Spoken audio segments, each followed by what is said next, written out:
I cannot. Ich kann einfach nicht. Zum Glück, mein Haaransatz hört man nicht, den sieht man nur. Nein, aber weißt, das kann man einfach auch denken, das ist so ein Deep Root, nennt man das, glaube ich. Ja. Und das ist einfach Style, weißt du? Das ist einfach Okay, Style, weil ich weißt weiss, Madonna zieht jetzt schon seit forever durch, aber weißt, ich bin so an einem Level angelangt, wo jetzt, weißt, so Leute auf der Straße sagen, du bist gar keine wirkliche Blondine. Aber das ist ein nein, du bist nicht von Natur aus Wasserstoff. Es ist wirklich, ich meine, sorry, Wasserstoff ist, es wäre ja so natürlich. Weißt, ich finde irgendwie schon, ich rock den Shit, aber nein, es ist wirklich, ich habe eine Depression, weil meine Coiffeuse ist jetzt unter die Lismer reingegangen und hat jetzt irgendwie so ein Knitfest organisiert gehabt und hat wegen dem, weißt, einfach irgendwie so mich jetzt einfach irgendwie 3 Wochen lang, ich muss jetzt einfach so rumlaufen, bis sie wieder ready ist zum... Shame. Es ist, kann ich dir natürlich den besten Blondcoiffeur in Zürich empfehlen. Aber ich wollte natürlich nicht deiner Coiffeuse ihre Kundin abwerben. Aber du weißt ja, das ist mit den Coiffeuren ist es so, ich meine, die richtig Guten sind sowieso Hühner ausgebucht und du weißt also ja auch, ja, also vor Weihnachten läuft jetzt bei ihm nichts mehr. Eben, ich wollte sagen. Also eben, ich finde auch, du hast so ein Blond, wo du nicht alle 5 Wochen musst gehen, wie ich. Ja, Es ist, ja. anyway, das sieht man Er jetzt nennt das klar, immer der so Unterschied. nett Lazy Blonde. Ja, okay, also du hast Lazy Blonde und ich habe Lazy High Blonde. Effort Blonde. Es ist wirklich. Und ich bin selber schuld. Lazy Blonde. Es ist wirklich so. Also auch für die jetzt zuhören, hey, Steffi ist da, Jenny ist da. Wir sind halbschlau, voll Herz. Und ja, wir haben uns jetzt wieder eine Woche nicht mehr gesehen und gehört. Und ich bin immer verzückt, dich da anzutreffen. In unserem Separé. Ich habe auch verzückte Woche. Was? Ich habe von jemandem, der unseren Podcast gehört, dass sie uns hört beim Einschlafen. So als Einschlafbegleitung. Nein, sorry. Und ich finde es ja schon irgendwie very charming, muss ich sagen. Weil wir haben so keine Sleeper Story Voices und wir machen immer wieder mal. Ja. Und dann irgendwie so ein Gegiebsche, weißt du, irgendwie so. Und dann. Ich will nur abtrüllen. Aber anscheinend, hey, ich meine, also wenn, weißt du, you do you. Ja. Oder? Also, meinst du, voll gut. Also kann es jetzt sein, dass uns irgendjemand zulässt, der eigentlich so, weißt du, so quasi jetzt am Einpfüseln ist, so im dunklen Zimmer und so. Und oh nein, dann müssen wir ja müssen wir so ein bisschen feiner reden. Weißt du, so wie bei den Kindern früher, weißt du, so. Aber weißt du, das ist aber schwierig, weil wenn sie uns natürlich jetzt schon auf die Lautstärke eingestellt hat, sind wir nachher zu leislich. Das ist wirklich, ich finde es recht challenging, das ganze Konzept. Aber wir könnten es probieren, am Schluss vom heutigen Podcast können wir probieren. Ja, wir machen einen Gute-Nacht-Wunsch. Genau. Es ist wirklich so. Wir machen am Schluss noch ein gutes Nacht-Geschichtli, I guess. Wir probieren es mal. Okay, vielleicht weird. fressen wir es. Das ist historisch. Das erinnert mich. Ich habe glaube sicher irgendwie 35, also 20 Jahre nicht mehr daran gedacht, aber als ich so sexy war. Ich weiss, wir sind so völlig nicht religiös, so grundsätzlich. Und wir haben immer so ein Gute-Nacht-Gedicht gehabt. Ein Gebet. Ich kann sagen, das ist sehr akademisch. Nachtgebet gehabt, irgendetwas mit Jesus. Wirklich? Also, hat er namentlich erwähnt? Ja. Irgendwie, oh Jesulein, komm zu mir und bleib bei mir. Mach ein braves Kind aus mir. Irgendetwas verdrängt die Kindheitserinnerungen. Ja, das hat mich jetzt voll getriggert. Ich habe sicher jetzt irgendwie 37 Jahre nicht mehr über das nachdenken. Krass. Nein, also ich habe sicher kein Gute-Nacht-Gebet gehabt. Ich glaube, ich habe wahrscheinlich, als ich etwa 4 war, eine Gute-Nacht-Geschichte bekommen von meinen Eltern und danach habe ich immer selber gelesen. Also für mich, ich habe mich selber in Schlaf gelesen mit der Taschenlampe unter der Decke. Das habe ich auch gemacht. Ja, und ich habe auch sehr gerne 3 Fragezeichen gelesen zum Einschlafen. Das ist aber auch sehr cute. Soll ich dir etwas Herziges sagen? Ausser eine Folge, und das ist ein Insider. Es gibt eine Folge, wo irgendwie «Der geheime Wecker» oder so heisst. Und die ist absolut psycho, weil dann einfach gegen Schluss einfach irgendwie immer wieder so ganz laut Wecker schallen. Und am Schluss schallen irgendwie 20 Wecker gleichzeitig und du stehst im Nest. Oh nein, also das ist wirklich nicht zum Einschlafen. Nein, die eine Folge nicht. Die anderen sind alle recht, glaube okay, aber die ist wirklich nicht gut. Also du bist ein Early Adapter gewesen, weil ich muss jetzt mal meine Kinder fragen, weil die Töchter sind 21 und 23 und sie haben im Fall letztes Jahr gesagt, dass sie also immer noch regelmäßig 3 Fragezeichen hören. Und ich glaube auch so ein bisschen einfach so ein bisschen Self-Care. Ich höre es im Fall auch immer noch, muss ich sagen. Ich bin auch schon an der Live-Hörspiel gsi. Ehrlich? Okay. Ja. Nice. Und es sind im Fall immer noch die gleichen 3 Dudes. Seit jeher. Also das heisst, das sind jetzt auch so ein bisschen middle-aged more than middle. Ja. Wirklich? Okay, ja, und sie sind reden immer noch so, die weißt du, gleichen Dudes seit irgendwie den alright. 70er. Und einer von denen, ich weiß jetzt nicht mehr welcher, aber einer von denen ist pretty hot. Really? Mhm. Können wir ganz schnell pausieren und ich schaue das mal, das finde ich jetzt im Fall total irgendwie so, Hm. I don't know, also ich finde, das ist jetzt gerade so in eine weirde Richtung gedriftet, Ja, wenn man ja, irgendwie ich sagt, irgendwie so, weiß. es ist so, Never. ja, okay, also das kommt auf meine Liste, die ich ja da Ja, inoffiziell und führe, zwar mit irgendwie der so, Andreas Fröhlich. really? Check out 3 Ja, Fragezeichen, Hotties, Fragezeichen, also von dem Andreas her, Fröhlich. alright, Ist im Fall okay, noch cute. Also weißt du, wenn du so auf den Typ Schriftsteller mit Brille und Strubelhaar stehst, bist du im Fall voll dabei. ja, also ich tue es nachher nachschauen. Ich brauche auch noch etwas Nettes zum Einschlafen nachher, gebe ich zu. Aber hey, also Aber es wir ist aber haben, hure weird, wenn du jetzt aber weißt, wie es jetzt aus. Es ist schon so ein kleiner, es ist schon ein kleiner Spagat. Aber ja. ja, also wenn man etwas könnte, dann ist es der, sagen wir mal, geistige Spagat. Ich glaube, Mentalspagat. Ey, ja, Paradedisziplin. also der Wir haben physische Spagat, also würde ich jetzt sagen, nein. zweimal annoten. Ja, Zweimal würde ich annoten. definitiv auch sagen. Mhm. Ja, also was wir auch nicht haben, ist ein tiefes Selbstbewusstsein, finde ich im Fall auch irgendwie wichtig zu sagen. Wirklich. Aber also, also ich möchte an Ja. dieser Stelle auch nochmal betonen, dass wir uns wahnsinnig freuen für jeden und ab jedem, der irgendwie zulässt bei uns. Wir finden es mega lässig. Wir podcasten jetzt in was? Ich glaube, es sind irgendwie 2-3 Monate und wir haben einfach nur Freude. Wir finden es total lässig und wir haben wilde Ideen, wie es da könnte weitergehen. Wir haben über Merch nachgedacht, wir haben über Privatclubs, nein, das hat jetzt auch wieder so schmuddelig getönt. Nein, wir haben einfach verschiedene Ideen. Das ist schon, die Idee ist ja grundsätzlich schon schmutzig. Aber das kommt alles erst im 26. Was aber Stimmt. das Jahr schon kommt, ist unser Adventskalender. Steffi. Kalender, das wird Weißt du, den mega. wir jetzt vorbereiten, damit der parat ist am 1. Dezember. Ja, es ist wirklich, kommt wieder auch Weil irgendwie so wir haben Deadlines. eben gedacht, wir haben ja ganz viel Shit dabei. Und das ist ja eigentlich grundsätzlich guter Shit. Wir haben ihn Mega. einfach noch nie gekauft oder halt einfach. Mhm. Oder? Oder haben halt dann gleich. Ups. Oder, aber wir haben ihn ja noch nicht gekauft, aber es ist gut Shit und darum machen wir so ein bisschen, jeden Tag ein Shit dabei Adventskalender-Türli, damit du ganz viele Ideen bekommst, was du deinen Liebsten kannst zu Weihnachten schenken. Weil es ist alles gut Shit. Ja, Was hast really du? good shit. Ja. Was ist Also, dein Shit dabei this week? Also, Shit I didn't buy von dieser Woche, es ist irgendwie so, es ist irgendwie nur so halb, weil eigentlich habe ich irgendwie etwas vorgehabt. Also, mein Shit, den ich nicht gekauft habe, den ich didn't buy, jetzt müssen wir aufhören, weißt du, wir sind wie so Sekundos, so irgendwie so Sprachenmixed. Also, Das was ist ich, schon ein Wartezeichen, wenn jetzt bin ja, ich stimmt, ja, es ist so wirklich ein bisschen so. dran.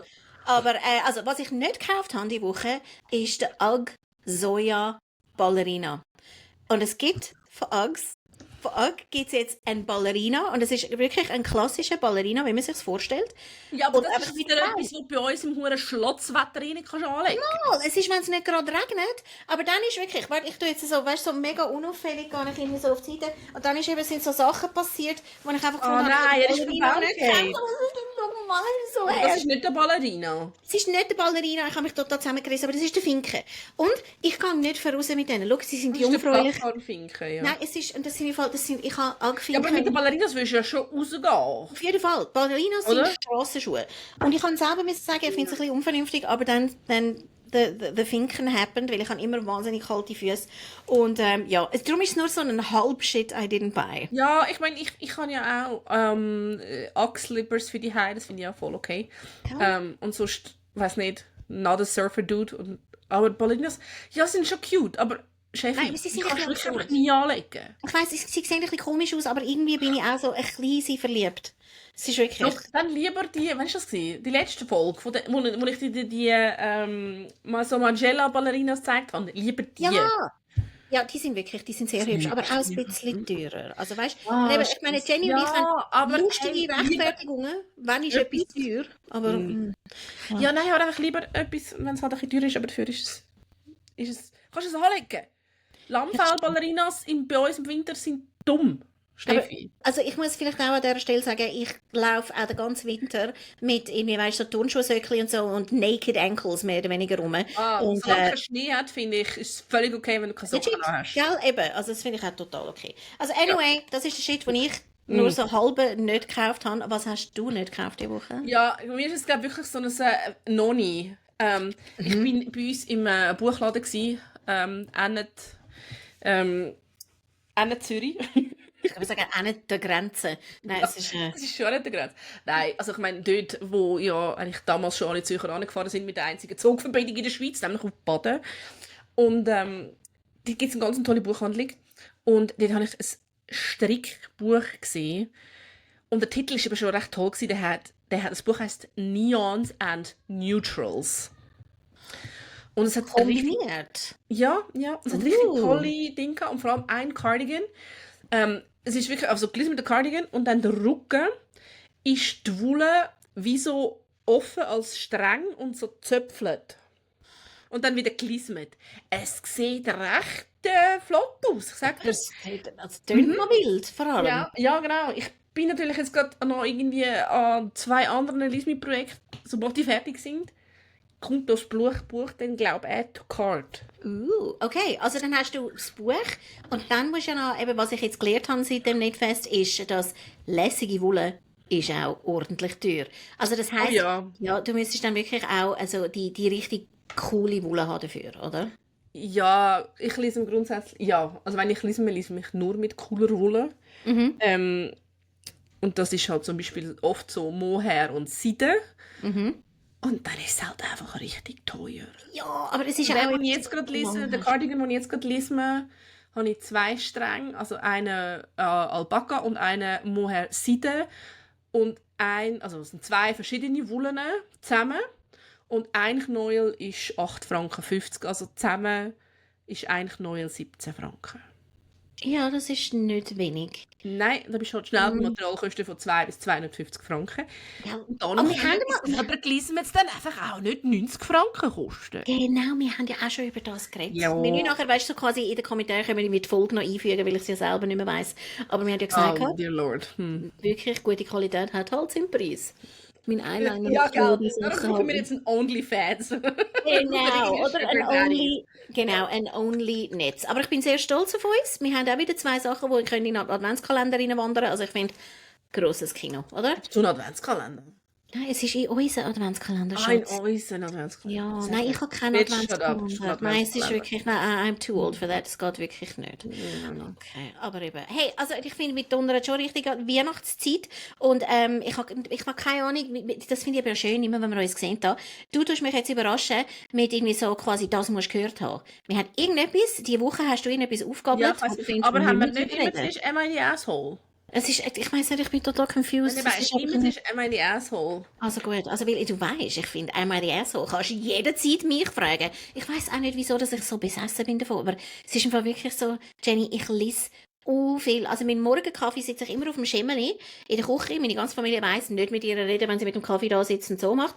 Und ich bin einfach, ich schaue und lese so viel, so einmal die Asshole-Fragen. Es ist besorgniserregend. Es ist wirklich... So, also, das ist Populärkultur. Ja, das stimmt. Und ich habe jetzt eben etwas Neues entdeckt, das wir vielleicht nächste Woche anschauen können. Jetzt muss ich ganz schnell, weißt, ich bin wie eine alte Frau, ich mache überall Screenshots von Sachen, die ich interessant finde.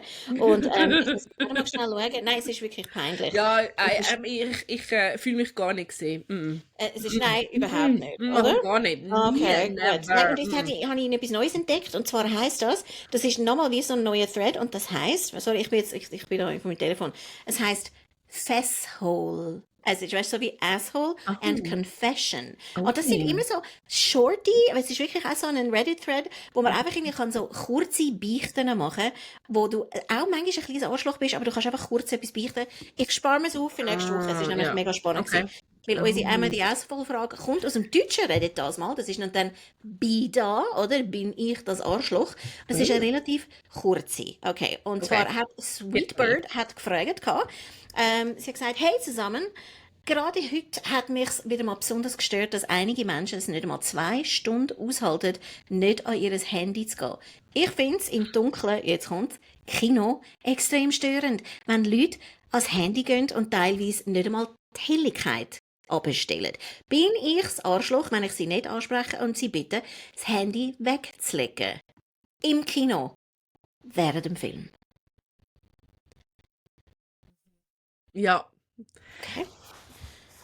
Also, ich möchte jetzt schon so tun, als wäre ich... Also weißt, es gibt schon Situationen, wo man das Handy hat im Kino, weil Paw Patrol, the Movie, ist einfach beschissen. Okay. Ich bin jetzt wirklich gespannt gewesen, auf was es rausläuft. Und ich so, oh mein Gott, aber jetzt hat sich alles geklärt. Ja, oder? Nein, sorry. Also, jetzt, ich meine, der Pumuckl-Film war ja irgendwie noch lustig gewesen, wegen irgendwie Nostalgia. Aber der Paw Patrol-Film ist jetzt wirklich einfach ein Hafenkäse. Aber dann zumindest der Decency die Bildschirmleuchtigkeit so ganz auf Null. Und Ja. du kannst ja dann auch noch in Black Mode, also ich gehe dann zum Beispiel, wenn ich dann google, gehe ich dann auch in Black Mode. Ja. Und dann finde ich, Dann ist so in der hintersten Reihe oder so, finde ich, ist irgendwie okay. okay. Du hast jetzt Aber wenn du sehr vorhockst viel... mit dem hellen Ding und so, dann Ja. bist du einfach ein bisschen ansehen. Also ich finde, du hast jetzt gerade ganz mehrere so Fälle aufgezählt, wo ich finde, legit finde ich total okay. Also ich bin jetzt bei dieser Frage, finde ich irgendwie so quasi, nein, es geht wirklich nicht. Und ich gehe nicht so oft ins Kino. Vielleicht, also gleich wahrscheinlich verhältnismäßig doch, vielleicht einmal im Monat oder so. Das ist aber schon noch viel. Ja, ist eigentlich genug. Und es gibt ja nicht so viele Leute, die so oft ins Kino gehen. Und ich muss Ja, aber wirklich das sagen, sagt aber nicht schlau. Also ich meine, sorry, irgendwie Avengers 77. Ich meine, hey, who cares? weißt, ich meine, es gibt einen Grund, wieso das nein, es ist nicht der Grund, aber es ist schon lässig, weißt, irgendwie wirklich mitten in der Stadt Zürich zu wohnen, weil ich bin in 7 Minuten in meinem Lieblingskino mit dem Tram, es ist schon lässig. Und Schlüsselhof. nein, es ist, ich so zuerst gar nicht zugelassen.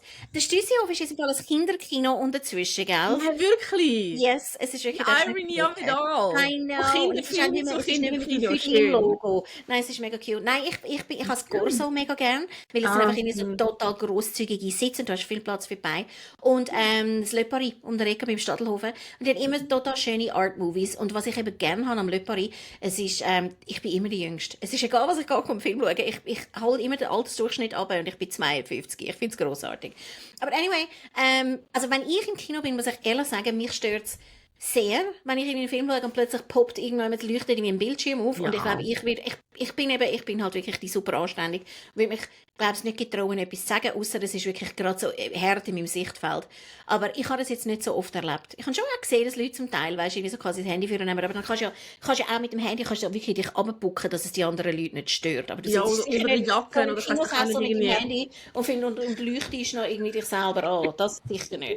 Aber having said that, ich muss ganz schnell, I have to throw my husband under the bus. Weil mein Mann ist zum Beispiel so einer, und das ist wirklich so, der hat das schon mehrmals gemacht in meiner Anwesenheit, dass wenn Leute im Kino schwätzen, und weisst du, es gibt ja diejenigen, die einfach sich unterhalten, weil sie sich irgendwie gerade angetroffen haben und so, und wenn sie schwätzen, weisst du, so durch den Vorfilm durch, okay, aber es gibt Leute, die dann einfach irgendwie weiterreden, weisst du, irgendwie so quasi, dann fängt der Film an, du hast irgendwie so die Intro und irgendwie so, da, irgendwie so, und dann redet es einfach weiter. Ja, Und nein. der Nick ist wirklich so einer, der wirklich, ich weiss, ich spüre es gerade, wenn er sich auflädt neben mir und neben sagt, Entschuldigung, könntet ihr das nachher besprechen? Wir wollen den Film schauen. Und ich immer so, wir sitzen neben dran, finde es total schlimm, aber er hat das schon mehrfach gemacht.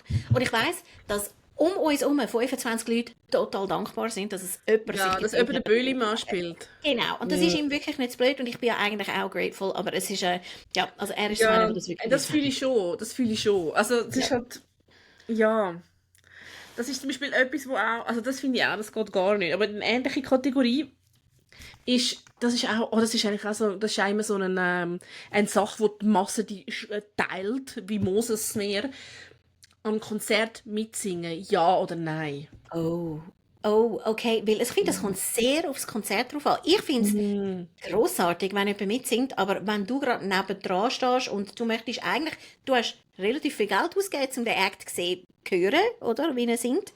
Aber ich finde es ehrlich gesagt noch cute. Also ich habe das noch gerne. Ja, also ich finde grundsätzlich, sing mit. Wenn du wirklich sattelfest bist in diesen fucking Lyrics, sing mit.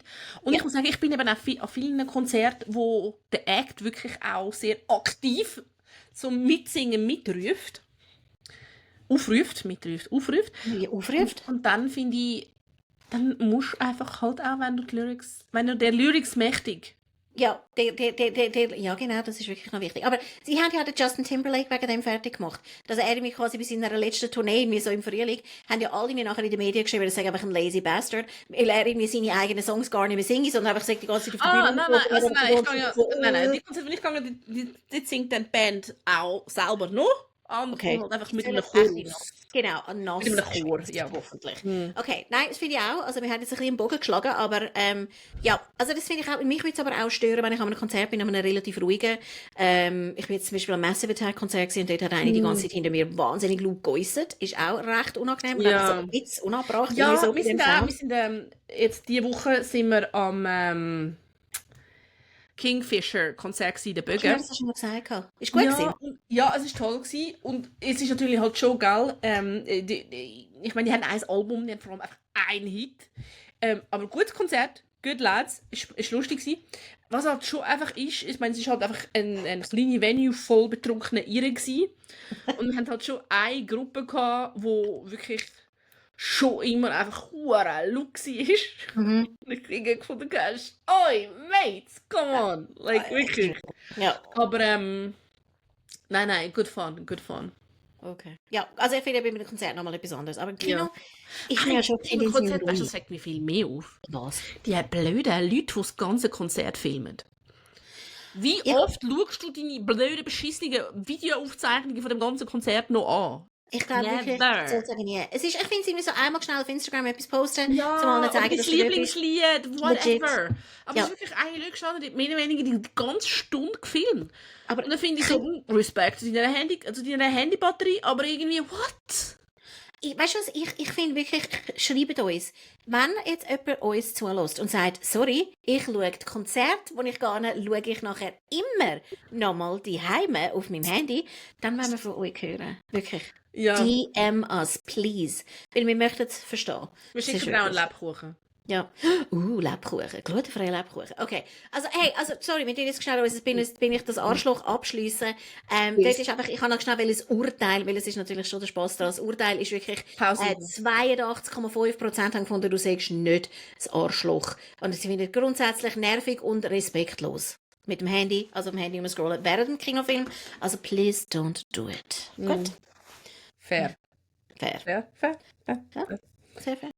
Jetzt habe ich Lust auf Lebkuchen. Wieso haben wir das müssen erwähnen? Hey, ich habe gerade gedacht, so scheiße, ich gehe glaub, morgen noch Gewürze holen und dann mache ich habe eben so ein Rezept für so einen Blechlebkuchen. Weißt du, immer gerade ein ganzes fucking Blech.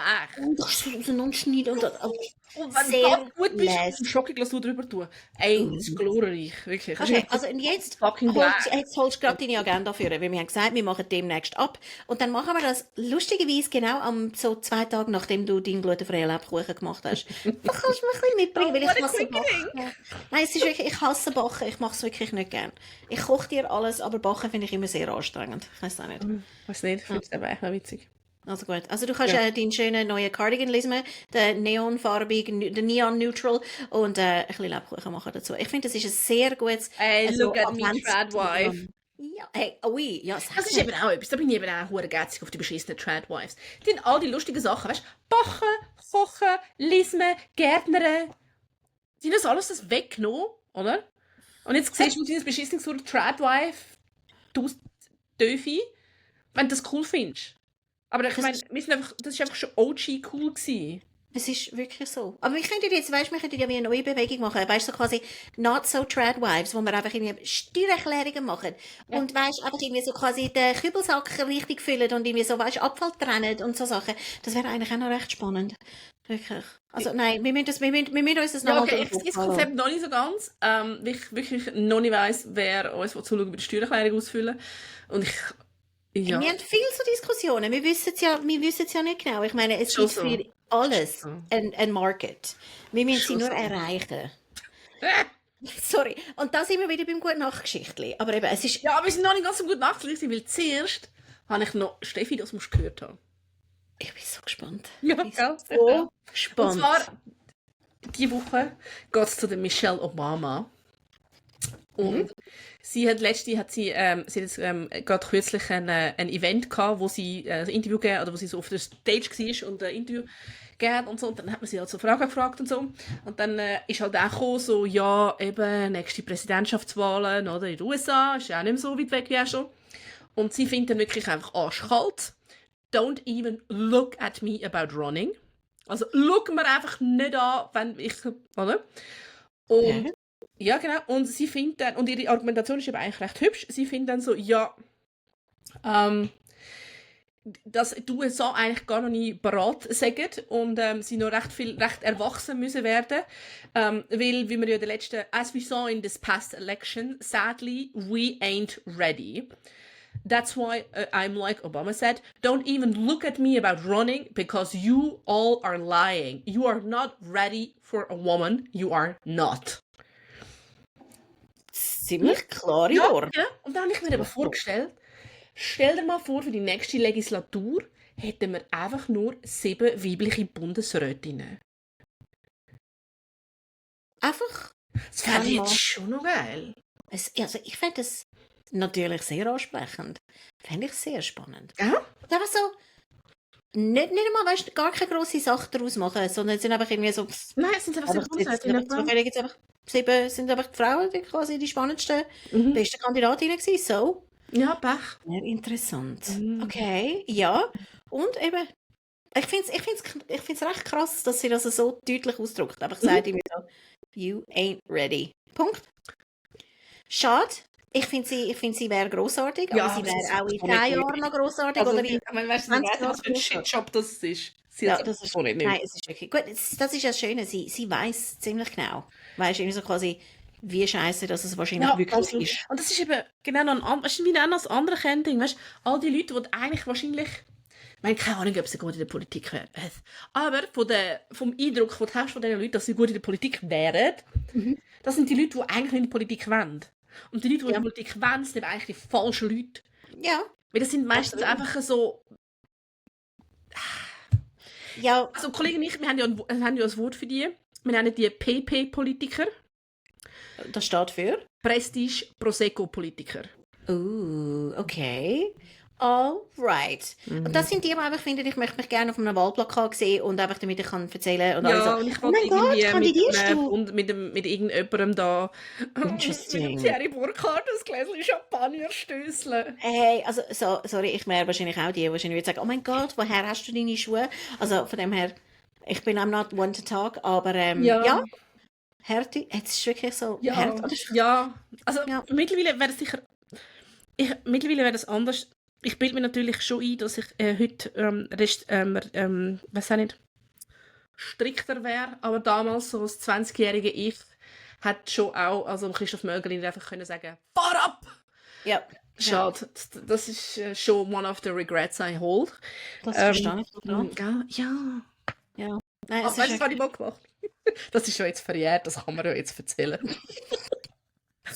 also leicht illegal, aber ja. Nein, überhaupt nicht. Aber wo Good Night Bedtime Story, wenn du jetzt natürlich gerade Oh ja, Bedtime. Bedtime Bedtime Story bist, das ist noch eine schöne Bedtime Story. Nein, ich habe mal vor ganz, ganz langer Zeit in einer Agentur gearbeitet, Teilzeit neben dem Studium, wo Kommunikationstrainings gibt. Und ich habe gewusst, irgendwie, sie haben irgendwie alles ein bisschen aufgeheizt gewesen, weil irgendwie am Nachmittag irgendwie noch jemand kommen für ein Kommunikationstraining. Und dann hat einen angerufen, hat der Kunde angerufen, weil er nicht gewusst hat, irgendwie wodurch er muss. Und das war also ein alter Bundesrat, der mit B anfängt oder mit Cher aufhört. Thank you. Danke. Also. Ja, smooth, gell? Und, dann habe ich wirklich so den Namen und dann habe ich einfach das Telefon abgehängt und einfach auf besetzt geschlafen. Love it. Ja, love it. Love it. Love Sorry. Das ist Ja, wirklich ja, dein sorry. kleiner Ja, subversive. Wirklich. Es hat mega viel ausgemacht, aber dir Ja. hat es gut Es hat getan. überhaupt nichts gebraucht, aber es war so Sorry. ein Petit Acte de Résistance gewesen. Es war toll. Ja. gewesen. Und es ist eben, manchmal, jetzt machen wir es. Manchmal, jetzt kannst du daran denken, so beim Einschlafen. Denkst du an die Geschichte? Habt ihr gemerkt, wenn ich jetzt meine Stimme probiere, sanft zu machen? Ja, da merkt man einfach, Steffi kommt vom Radio. Es ist, Ich habe nein, einfach immer eine Steffi, bläge Stimme.